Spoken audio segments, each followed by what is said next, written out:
I'm Matt, and this is Procrastination Garage. In this episode, we're picking up where we left off in the last episode, which is at the Wassa Winter Rendezvous.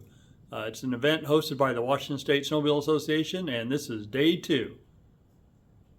The poker ride is getting ready to start, and this is our motley crew getting ready to head out. And then there's all these people. Some people have already gone up. It's a very full snow park. I'm not sure what happened, but our group of 6 swelled to more than twice that. We were up around 15 before we got to the first checkpoint. The layout of the checkpoints was a bit unorganized, mainly because they had to reroute the event. This was checkpoint number 1, and it was actually the third one we passed on the way up.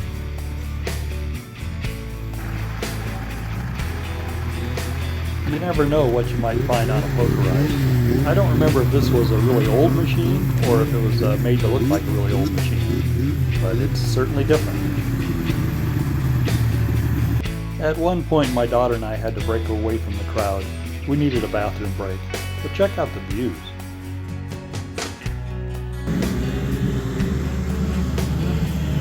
The second checkpoint was Sweetgrass Butte. Here's our group coming up to the top.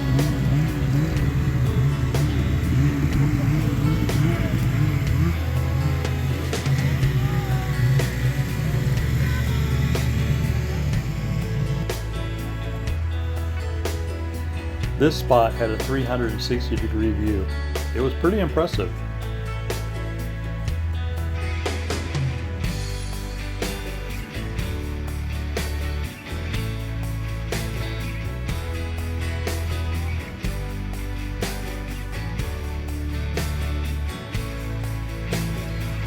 Here we are at checkpoint number 3. Only one more to go out on the trail, then the final one in the snow park. This is Glenn. Glenn is my friend. Glenn was a bit clumsy on this day. Not sure exactly what happened. The ride is over. Everyone is waiting for the prizes to be announced. We didn't win anything, as per usual. A typical evening at Rendezvous. Everyone waiting for food and entertainment. On Sunday, our group of friends decided to go to the top of Starvation Mountain. Here is their warming hut.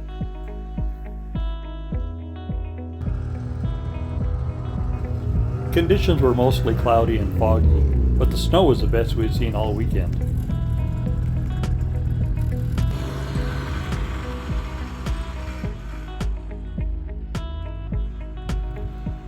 Yes, I took a few minutes and played in the woods.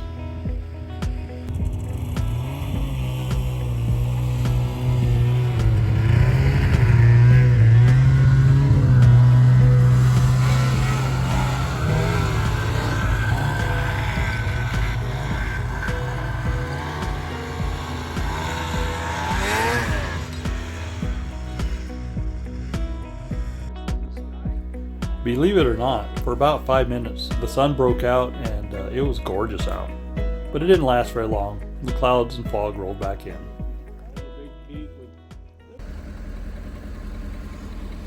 Getting all loaded up and ready to start the drive home. It's Sunday afternoon around 3:30, and look at that, we found a McDonald's. Rendezvous weekend is over. We are headed home, but I decided I needed a Diet Coke. Ryan wants some French fries. Say hi, Ryan. Hi, we're in Brewster. We're in Brewster, Washington. There's a truck, camper, sleds are in it. We're good to go. We had a great weekend, and now we're headed home.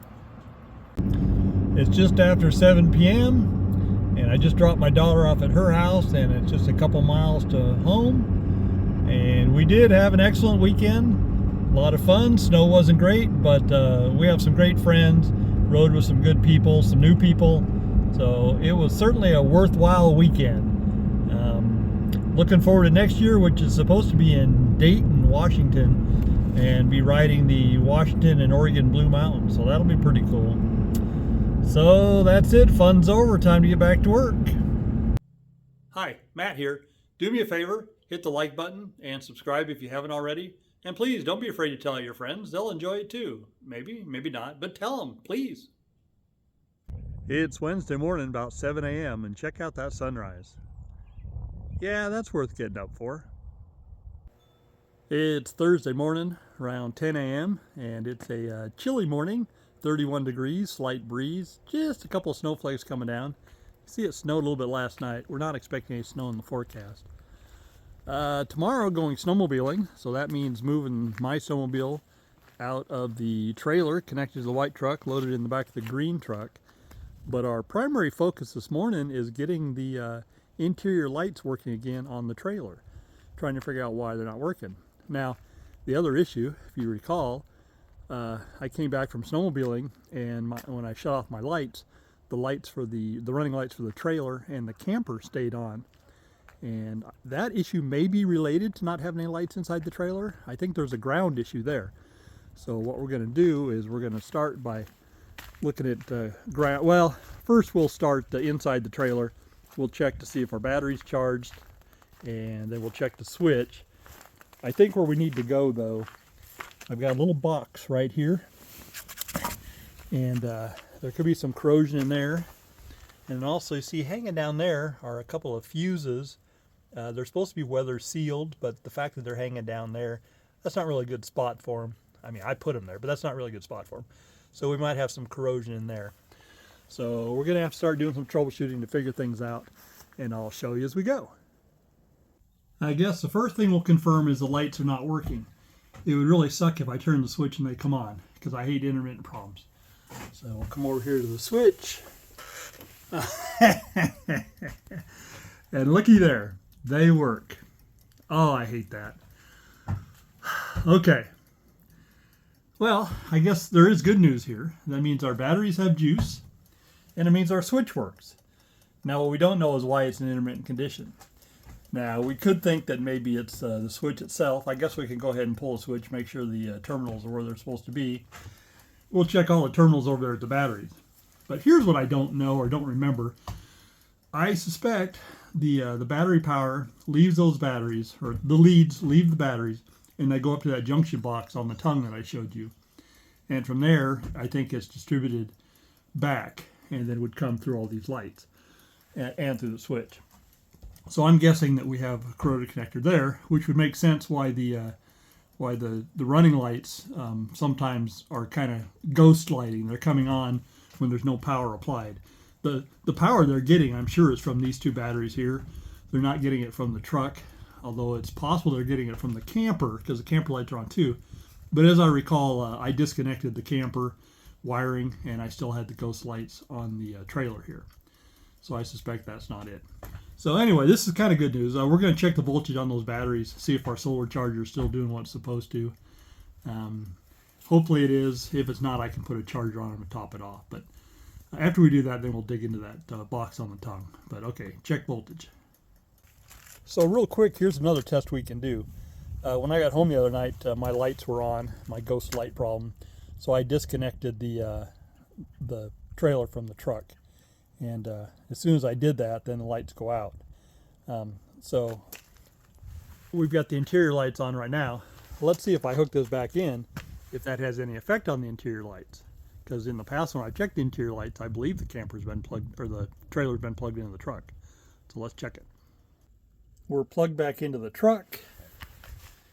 And in fact, we still have lights here. Although that one there is kind of flashing a little bit. Not sure why. Let's, I don't have any lights on the outside of the trailer. Let's go ahead and turn them on inside the truck, make sure they come on. Parking lights on. And we've got running lights there. And we've got running lights there. Okay, I guess. Nothing comes easy. I go to use my voltmeter on the battery and it's dead. So we're going to have to open up and see what kind of battery it takes and see if that's what it needs. So we're going to use this meter to basically test this meter.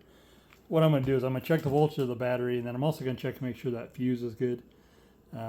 I replaced this battery not that long ago. It should not be bad.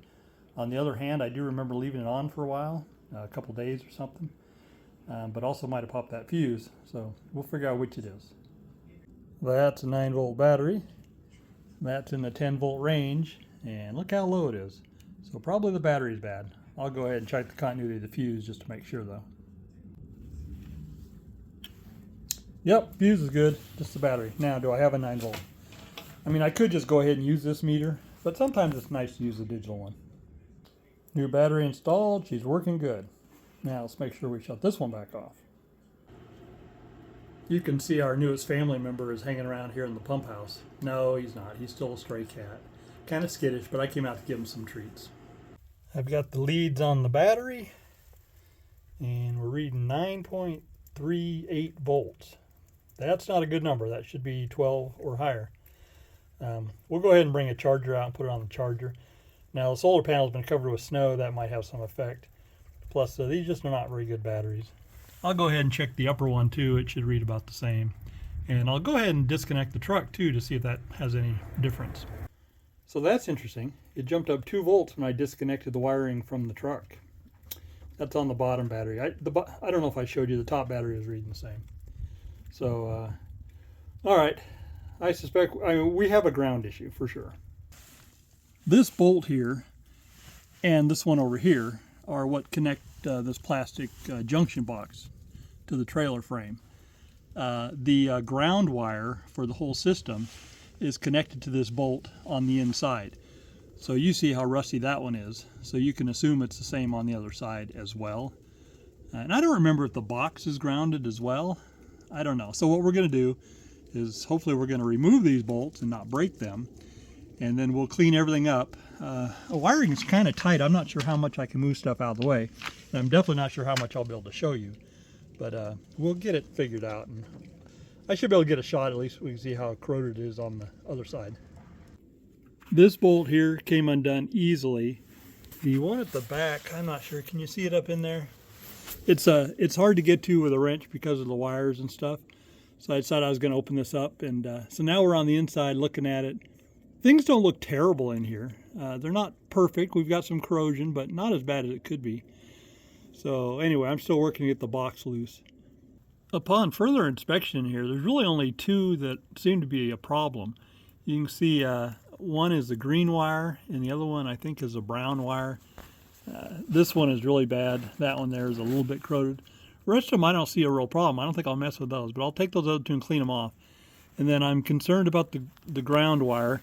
This one here, the end up here that connects to the bolt, and then I'm not sure where this goes. I think it goes in and connects here. Looks like all the ground wires are connecting to this, and the big ground wire coming from the trailer wiring is connecting to that. So I may go ahead and pull that apart just to make sure that this wire is not chafed or anything. Although it's a ground wire, who cares?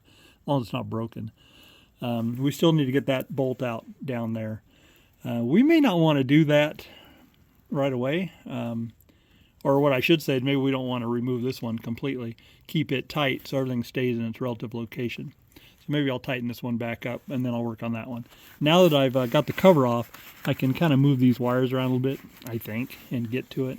I wish it wasn't so wet down on the ground because I really need to get down there. I guess I can put a tarp down. So after a lot of work, I got this inner bolt out. I had forgotten, but what I did was I bolted it, and then I put the ground on, and then I put another nut on top of that. So it took me a minute to figure that out and get it all apart. So there's that ground wire. It's actually not in so bad a shape on the inside anyway, the outside. What we're going to do, what I should have done in the first place, is I'm going to put the ground wire over on that bolt because that bolt's a lot easier to reach.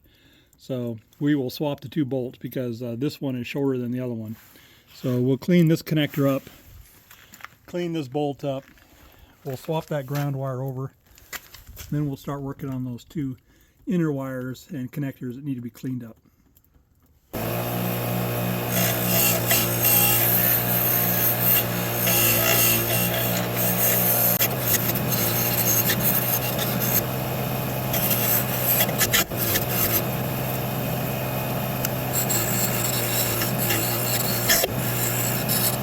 I ground on the frame right there to create a good grounding point. And this bolt here will go through, and the ground will be hooked to the other end of this bolt. I'm not grinding the frame on the inside. There's really no point because it's just plastic that's up against it. So the grounding will be through the bolt to this side of the frame. So let's go ahead and get that back together.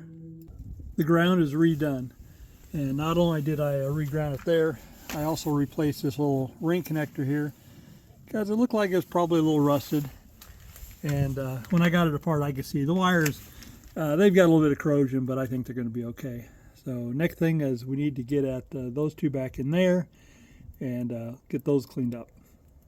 Just getting back to it after lunch. Took a little bit of a break. As you can see, the one on the left there came apart nicely. I'll just clean it up with some sandpaper, put it back together, it'll be fine. Unfortunately, the other one, the one that is highly corroded with the green wire there, that one, the stud that come through is embedded in plastic from the back side, and of course it broke free after it was partially loosened, so now it just spins. So I need to get it apart. I need to get those two wires connected together. I can just connect them together with a small bolt or something, but I need to get it apart. So it looks like I'm going to be grinding that bolt until I can break it free.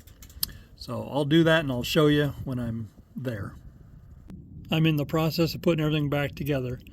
So the really corroded one, instead of putting a nut and bolt in there, which is what I said, I just used a crimp connector to connect the green wire.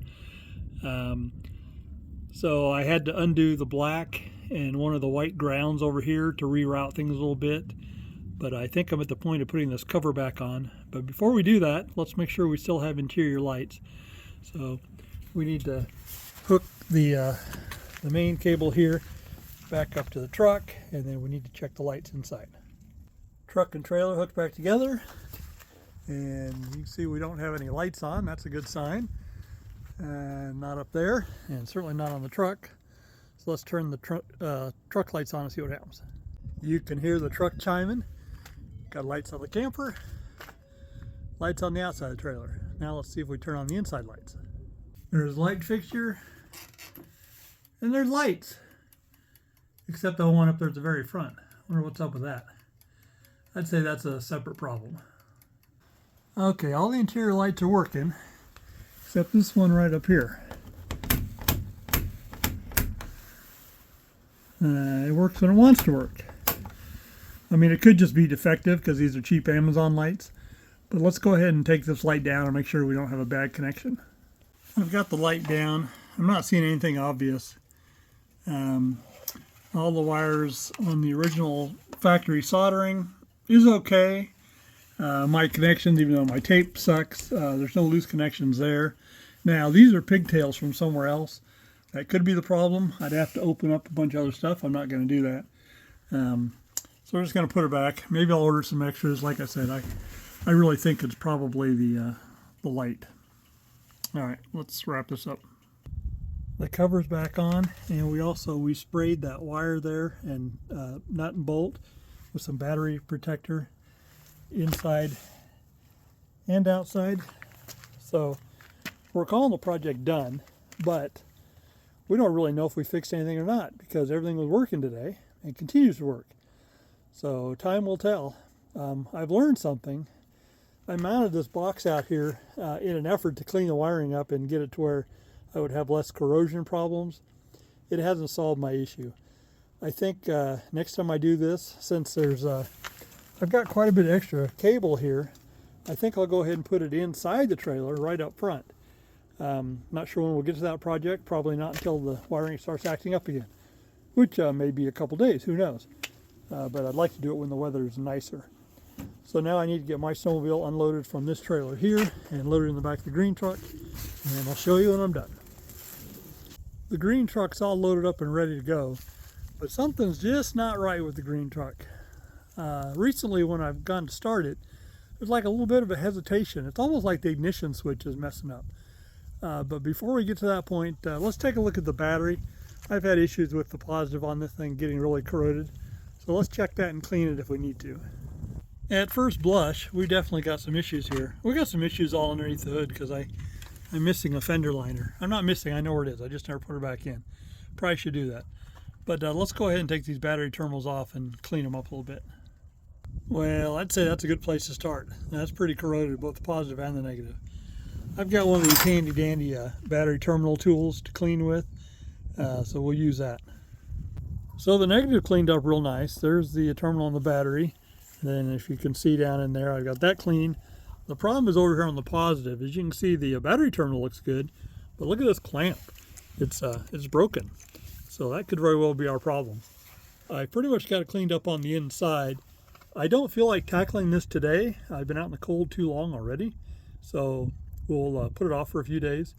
I'm going to squeeze it together with a pair of pliers and slide it down on there. Maybe I can get a zip tie on it or something to hold it. Just got to get through tomorrow. Then we'll worry about it next week or something. I'll throw my jump pack in the truck just in case I have some problems tomorrow, and we'll fudge it. What do you think? Is that good enough? Get it through tomorrow? I think so. It's a little after 3 p.m. and I'm still feeling a little motivated. No, not really, but I've got one more thing to do. The white ski bender tag along trailer. You need to go ahead and load that in the truck. We're going to need it on Saturday for the ski bender spaghetti feed and night ride. So while I'm out here, I might as well just go ahead and load it right now. It's a beautiful Friday morning and we're going snowmobiling. I think. We'll see if the truck fires up or not. I suspect it will. All right, let's see. Key in, turn it. We got nothing. Absolutely nothing.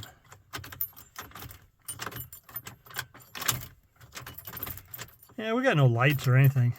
All right, let's check under the hood. I concentrated so much on the fix of the positive, I forgot to hook the negative up yesterday. That might explain what the problem is. Poor quality control, huh? Now, how many of you guys caught that in the last video clip? Yeah, you didn't say anything, did you? All right, that's better. Now, is it smart to close the hood? I don't know. We're doing it. All right, key in. Well, already we got more noise going on. There we go. All right, let's head to the meeting spot. Maybe clear the ice off the windshield. Just met up with the group at the Natchez Ranger Station and we're headed out. There's 3 rigs, 4 riders here, and then one guy went on ahead. He's an Arctic Cat rider, so you know, what do you expect? So a little bit of a surprise when I got there. I pull up behind the one guy and I noticed on his sled deck there's a Skidoo and then a sled I don't recognize. Turned out he bought himself a 850 Lynx, so it'll be interesting to see how that performs today. We are headed up on White Pass, going up to the 1000 Road, and again, look at this day. This is gorgeous. It should be a good day. Probably the best day of the next 3 or 4. Supposed to be snowing tomorrow. We made it to the Titan Loop Road, and doesn't look like it's been plowed, but there's some fresh snow up here. This should make for a great day of riding, that's for sure. Here we are at the 1000 Road Snow Park. This is where we unloaded this day.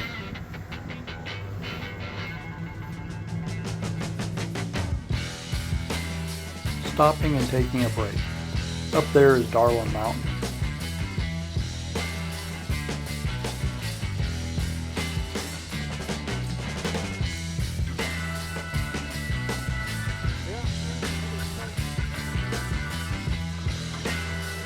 This is Justin.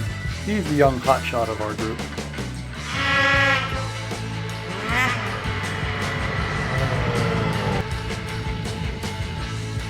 I'm sitting up near the top of the hill, wondering where the rest of my group is.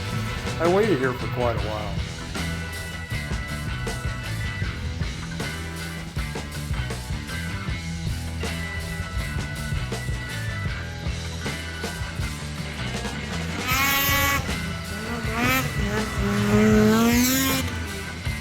I eventually had to wander down the trail, and then I heard one of them coming. There goes Justin.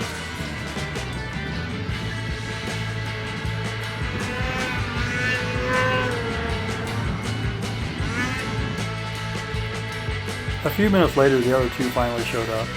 I just pointed up the hill, and they headed on up, and then I had to chase after them.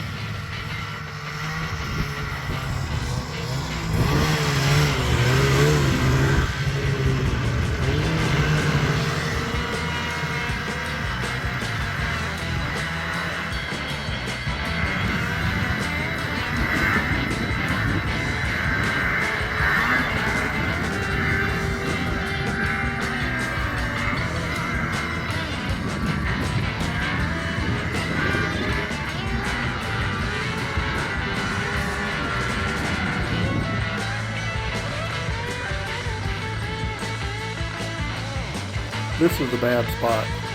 flint went off here and went over the handlebars. Last year I hit the same spot and dinged my knee really bad.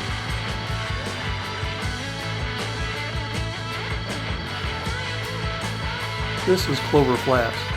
We stopped and took our lunch break at the warming shelter here. Almost home. We had a great ride today. We had some fresh snow, about 6 to 8 inches. Would have been nice to have a little more than that, but considering we've had nothing recently, it's quite an improvement. Today's ride was mostly cross country. We followed a trail for a while, but then we just kind of followed some old logging roads and stuff. It was a lot of fun. Good group of guys to ride with. So now we need to get ready for tomorrow for the Ski Benders spaghetti feed. The spaghetti feed is the night ride. We're going to go up to Little Natchez. Going to meet up there around 3 o'clock and haul stuff out to the cabin, and then they're serving dinner from 6 to 8.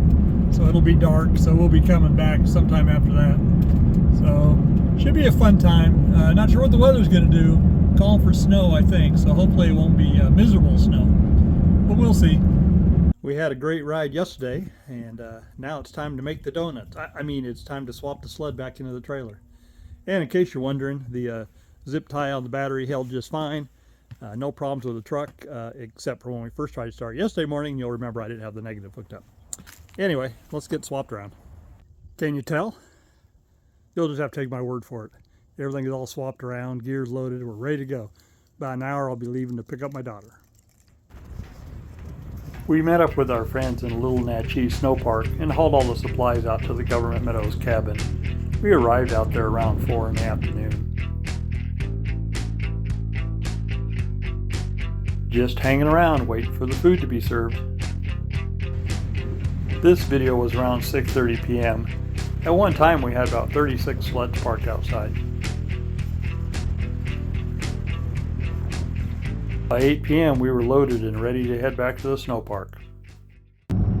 It's about 9:45 in the p.m. and I just dropped my daughter off at her place and I'm headed home, about 10 minutes to get there. Actually a little earlier than I expected. They were supposed to be serving food from 6 to 8 p.m. or while supplies lasted, and we actually started running out, but more importantly, pretty much everybody that was there was done by not much after 7 really. So we were able to get packed up and leave a little bit earlier, but weather was good and we saw a few stars. A little cold, wind blowing, but we had a great time and a great turnout. I don't know how many people were there. I don't know, 30, maybe 40. So anyway, we're going riding again tomorrow, my daughter and I and some other friend. So going home and get some sleep and meet tomorrow morning. So we'll see you then. That's a wrap on this week's Procrastination Garage. Hope you guys enjoyed the video. So we had one real project that was working on the lights inside the trailer, and the fact that they were working when we started and working when we finished, we don't know that we really accomplished anything, but we'll say we did. And we did a lot of snowmobiling. So down in the comments, why don't you tell me about the projects you're working on, or maybe you're out playing when you should be working, and tell me what you're doing, or tell me about the projects you're procrastinating about. Just leave me a comment. Please hit the like button, please subscribe, please tell all your friends. Remember, my name is Matt, this is Procrastination Garage, and we'll see you next week. Thanks.